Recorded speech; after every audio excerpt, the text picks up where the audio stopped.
90 рублей за килограмм картошки, 100 за килограмм сахара. Многие якутяне уже ощутили, как нынешние цены бьют по бюджету. Редакция сайта ТВТН решила узнать у простых граждан, что они думают о повышении цен на продукты. Вот заметили, что цены сильно резко увеличились? Ну, в некоторых продуктах, да. Я сам в сфере общепита работаю, и да, цены сильно поднялись. На импорт в основном подорожали цены. Но подорожали это в основном уже из-за санкций, из-за того, что доллар поднялся. Сейчас, я думаю, доллар опустится и цены опустятся. Надеюсь, во всяком случае, на это. Масло растительное заметили.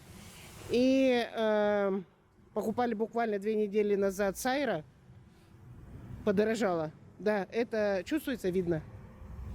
Я не скажу, чтобы очень так уж, знаете, что это вообще невозможно. Но я думала всегда, что сайра это как бы на каждый день еда. Но сейчас это нет. Для пенсионеров это точно нет. 260, 300 с чем-то рублей. Баночка сайры, извините. Мы же ее не везем откуда-то с Луны или с Нью-Йорка, правильно? Правильно. Вообще-то Владивосток не очень далеко. Все продукты повысились, все повысилось. И бытовая химия очень сильно все повысилось. Прямо за считанные 2 недели, считай, да? Ну, вроде бы цены повысились, но не настолько, чтобы чтобы ощутимо было. Ну, по крайней мере, для меня. То, что первая необходимость продукты... Ну, хлеб, говорят, подорожало. Ну, я не знаю. Ну, особо такого я ничего не могу сказать. Сильно поднялись, да. Вот что думаете? Что думаю? Проверять надо, да, скидывать цены уже. Сколько? Тут на пенсию много не проживешь. Мы в прошлый раз взяли, но мы взяли по одной, но это не еда. Теперь не на каждый день. А для студентов вообще не говорю. Раньше в наше время это было, когда были студенты, это была первая еда. А сейчас это уже праздничный продукт. Осталось еще купить пучок зелени за 200 рублей и листики разбросать по всему столу. Ну ничего, весна вообще. Все нормально.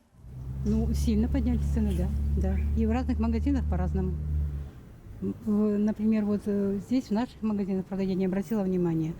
В одном магазине 160, в другом магазине 200 рублей растительное масло. Вот. А вот что еще, может, какие-то список товаров самых необходимых на что? Ну, как обычно, мука, хлеб, тоже, наверное, это немаловажно. Вот, масло. Картошка очень дорогая. Вот, овощи дорогие стали тоже. Да, очень сильно, особенно и на гречку, и на сахар. Сахара сейчас мы ездили на базу, там его нету. Раскупили?